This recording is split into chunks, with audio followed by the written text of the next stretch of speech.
Welcome back to my info channel दोस्तों। मैं हूं विजय और आज की वीडियो में हम बात करेंगे डोज कॉइन के बारे में। ये बहुत ही क्विक वीडियो होगी, कोई लंबी वीडियो नहीं होगी। सिर्फ डोज कॉइन की जनरल चीज़ों के बारे में बात करेंगे क्योंकि डोज कॉइन की जो हाइप है वो फिर दोबारा से बननी स्टार्ट हो चुकी है।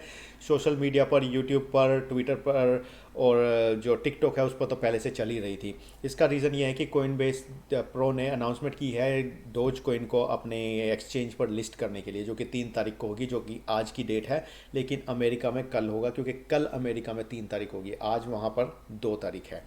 तो इस लिस्टिंग के बाद कहा जा रहा है कि इसका प्राइस जो है वो $1 पर पहुंच जाएगा। इवन $5 $10 की प्रोडिक्शन फिर दोबारा आनी स्टार्ट हो गई है, जैसे पहले हुआ था जब वो एसएनएल वाला कांड हुआ था। उस टाइम पर आपको पता ही है जो है इलोन मस्क का जो एसएनएल हुआ था उस पर कितनी हाइप बनाई गई थी और इसका प्राइस जो 70 सेंट पर और 74 सेंट पर जाकर क्रैश कर गया था।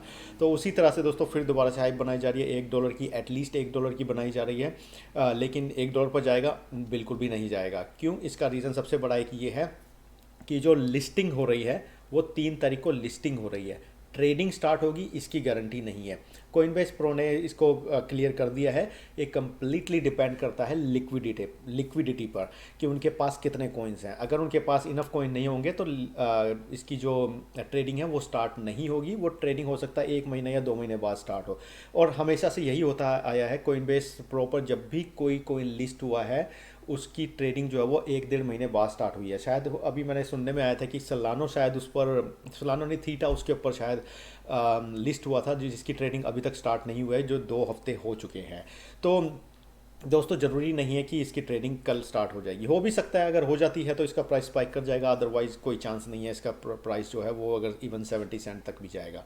और दूसरा, इसमें जो हाइप बनाई गई थी, अब पहले जो हाइप बनाई गई थी उसके बाद आपने देख लिया कि प्राइस कैसे क्रैश किया था। तो उसके बाद बहुत से लोग जो हैं वो कोशिश भी हो चुके हैं। ऐसा नहीं है कि वो हाइप के चक्कर में अपना पैसा इसके अंदर डाल देंगे। उनको पता है कि दोबारा क्रैश करेगा और वो 100% क्रैश करेगा। कोई भी कॉइन जो है वो अगर एकदम से स्पाइक करता है तो तकरीबन 30 to 50% जो है नीचे भी गिरता है, जैसे कि आपने देख लिया बिटकॉइन के केस में और डोज कॉइन के केस में। तो अभी के टाइम पर डोज कॉइन का प्राइस जो 42 या 43 के आसपास चल रहा है जब मैं ये वीडियो बना रहा हूँ। तो चलिए कंप्यूटर पर चलते हैं, वहाँ जाकर इसका प्राइस देखते हैं कि किस लेवल पर जाएगा। थोड़े से हम इसकी प्राइस एनालिसिस करते हैं और देखते हैं कि इसका प्राइस किस लेवल तक जा सकता है। आइए चलते हैं कंप्यूटर पर। तो दोस्तों जैसे कि आप देख सकते हैं अपनी स्क्रीन पर, ये है डोज कॉइन और यूएसडीटी का 4 आवरली चार्ट। एक एक कैंडल जो 4 आवर को रिप्रेजेंट करती है। तो हम थोड़े से यहाँ पर अपने सपोर्ट और रेजिस्टेंस लेवल लगा लेते हैं और ट्रेंड लाइन लगा लेते हैं। तो आप देख सकते हैं इसकी जो ट्रेंड लाइन है वो आप देख सकते हैं इस टाइम पर इसको यहाँ पर रेजिस्टेंस मिली है कि ट्रेंड लाइन की, और दूसरा ये जो 45 सेंट की रेजिस्टेंस है वो यहाँ पर इसको फेस करनी पड़ रही है डोज के प्राइस को। अगर हम पीछे जाएं तो यहाँ पर अगर आप ये देखें, ये वाला जो लेवल है ये जो है ये 45 सेंट का ही है। इसने जब पहले हिट किया था, एसएनएल से पहले हिट किया था, उसके बाद ये क्रैश कर गया था जो कि 23 सेंट पर गया था। फिर दोबारा ये वापस उसके पास आया था जो कि 43 सेंट पे था, और उसके बाद फिर ये जो है नीचे क्रैश कर गया था। और उसके बाद ये एसएनएल वाला एरिया हुआ था, ये सारा एरिया एसएनएल वाला है। उसके बाद ये सीधा स्पाइक किया था 70 सेंट पर, 74 सेंट पर। उसके बाद फिर ये दोबारा से क्रैश कर गया था और क्रैश करके आपने देखा 21 सेंट तक आ गया था, जो कि मार्केट में ही पूरा क्रैश आया था। तो उसका भी एक रीज़न था। लेकिन ये जो हुआ था, ये जो सेगा हुआ था इलोन मस्क वाला जिस पे 74 सेंट तक गया था, उसके बाद ये जो क्रैश किया था ये बहुत बड़ा क्रैश था डोज कॉइन में और बहुत बड़ी हाइप बनाई गई थी। इसके बाद बहुत से लोगों का पैसा जो है वो इस एरिया में फंसा हुआ है अभी भी। इस चीज़ को ध्यान में रखने वाली बात है कि बहुत से लोगों का जो पैसा है वो इस एरिया में अभी भी फंसा हुआ है। वो लोग अभी भी वेट कर रहे हैं कि कब ये प्राइस इस लेवल तक जाए, इस एरिया में आए तो वो अपना पैसा निकाल लें। बहुत से लोग होंगे, तो बहुत सा सेलिंग प्रेशर भी बनेगा जब इसका प्राइस ऊपर जाएगा। अगर जो ट्रेडिंग स्टार्ट हो जाती है तो वो एकदम से स्पाइक तो ज़रूर करेगा, लेकिन उसके बाद नीचे भी गिरेगा क्योंकि बहुत से लोग जो हैं वो सेल करने के लिए बैठे हैं। बहुत से शॉर्ट ऑर्डर भी होंगे। वेल्स जो हैं वो भी वेट करेंगे इसका प्राइस कब स्पाइक होगा और वो उसके बाद मार्केट को क्रैश करेंगे, जो कि हमेशा से होता है। तो एक्चुअल में सेलिंग प्रेशर्स कहाँ कहाँ पर बन रहे हैं वो हम देख लेते हैं। पहला जो सेलिंग प्रेशर है दोस्तों वो तो 50 सेंट के आसपास पड़ेगा, जो कि यहाँ पर इस एरिया में आकर 50 सेंट के आसपास जो है वो एक सेलिंग प्रेशर है, जो कि 100% होगा। बहुत से लोग 50 सेंट का वेट कर रहे हैं और अपनी जो भी पहले से जो इन्वेस्ट करके बैठे हुए थे उनमें से बहुत से लोग अपनी 50% इन्वेस्टमेंट निकालेंगे, बहुत से अपनी 100% निकालेंगे, बहुत से लोग जिन्होंने इन्वेस्ट करके फंसे हुए हैं वो अपना पैसा यहाँ पर निकालेंगे। तो ये सबसे बड़ा सेलिंग प्रेशर होगा। उसके बाद दोस्तों ये 57 की जो रेजिस्टेंस है, इसको अगर वो इसके आसपास पहुँच जाता है यहाँ पर भी सेलिंग प्रेशर बन जाएगा, तो यहाँ पर भी बहुत से लोग सेल ऑफ करेंगे। तो ये चीज़ आपको ध्यान में रखनी बहुत ज़रूरी है कि बहुत सा सेलिंग प्रेशर है। ऐसा नहीं है कि बाय प्रेशर ही बना हुआ है, सेलिंग प्रेशर बहुत ज़्यादा बना है। बाय प्रेशर सिर्फ आएगा फोमो की वजह से, फियर ऑफ मिसिंग आउट की वजह से। ऐसा नहीं है कि इसका प्राइस जो है वो एकदम से कुछ ऐसा बड़ा आने वाला है कि इसका प्राइस एकदम से स्पाइक कर जाएगा। कोई बड़ी न्यूज़ आ रही है, जैसे कार्डानो की कोई बड़ी न्यूज़ आनी स्टार्ट हो गई कि उसके स्मार्ट कॉन्ट्रैक्ट स्टार्ट होने वाला है, तो इसका प्राइस स्पाइक करना स्टार्ट हो गया था क्योंकि स्मार्ट कॉन्ट्रैक्ट आ रहा है। लेकिन डोज कॉइन में ऐसा कुछ नहीं है। डोज कॉइन सिर्फ लॉन्च हो रहा है एक एक्सचेंज पर, जिसकी वजह से बहुत सी हाइप बनी हुई है, बहुत सा फोमो बना हुआ है, बहुत से लोग fear of missing out feel कर रहे हैं, जिसकी वजह से इसके अंदर पैसा आ रहा है। और बहुत से लोग जो हैं वो इसी चीज़ का वेट कर रहे हैं कि वो प्राइस ऊपर जाके अपनी इन्वेस्टमेंट निकाले और प्रॉफिट निकाले। तो ऐसा नहीं है कि प्राइस हमेशा से ऊपर ही जाते हैं, प्राइस नीचे भी उसी तरह से आते हैं, आपने देख लिया होगा, ऊपर भी उसी तरह से जाते हैं जिस तरह से जाते हैं। आपने बिटकॉइन के केस में और डोज कॉइन के केस में आपने देख ही लिया होगा ये एसएनएल के टाइम पर जो हुआ था।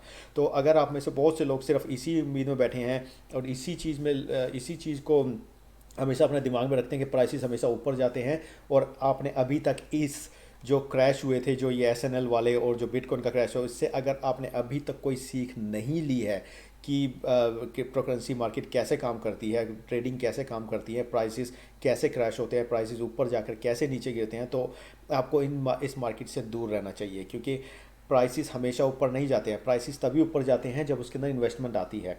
एग्जांपल के तौर पर अगर मैंने 50 सेंट पर अगर डोज कॉइन में अगर एंट्री की है, तो 51 सेंट पर अगर कोई और उसके अंदर एंट्री करेगा तो मेरा प्रॉफिट बढ़ेगा।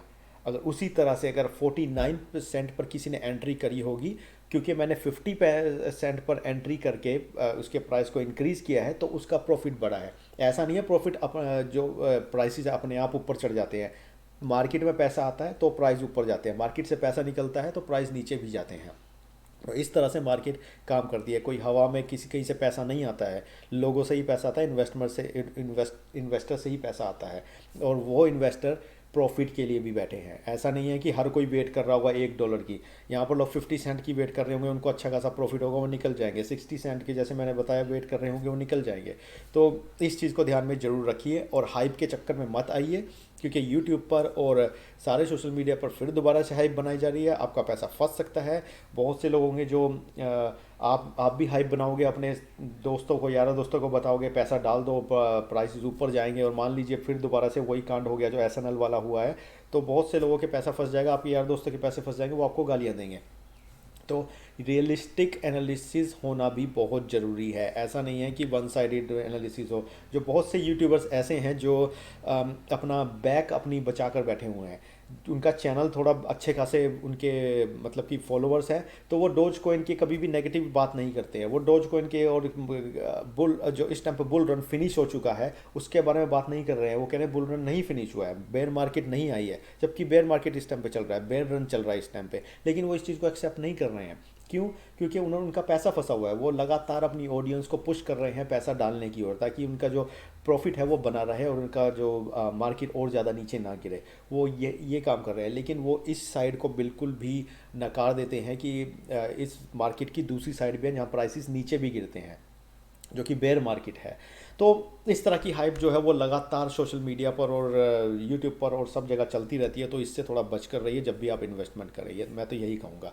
और डोज कॉइन का प्राइस कहाँ तक जा सकता है? मैक्सिमम मुझे जो लगता है 57 और 60 के आसपास जाकर हो सकता है वापस नीचे आ जाए, जो कि 45 या 50 के आसपास का जोन होगा। ये मुझे लगता है, जो रियलिस्टिक मुझे लगता है। बाकी हर किसी की अपनी टेक्निकल एनालिसिस होती है, हर किसी की अपनी वे ऑफ व्यू होता है चार्ट को देखने का और ट्रेंड को देखने का।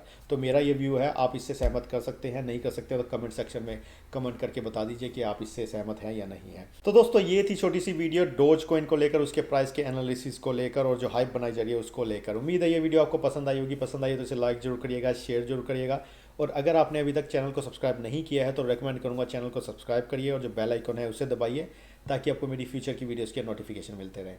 तो दोस्तों अगली बार मिलूंगा किसी नए टॉपिक के साथ, तब तक के लिए बाय बाय।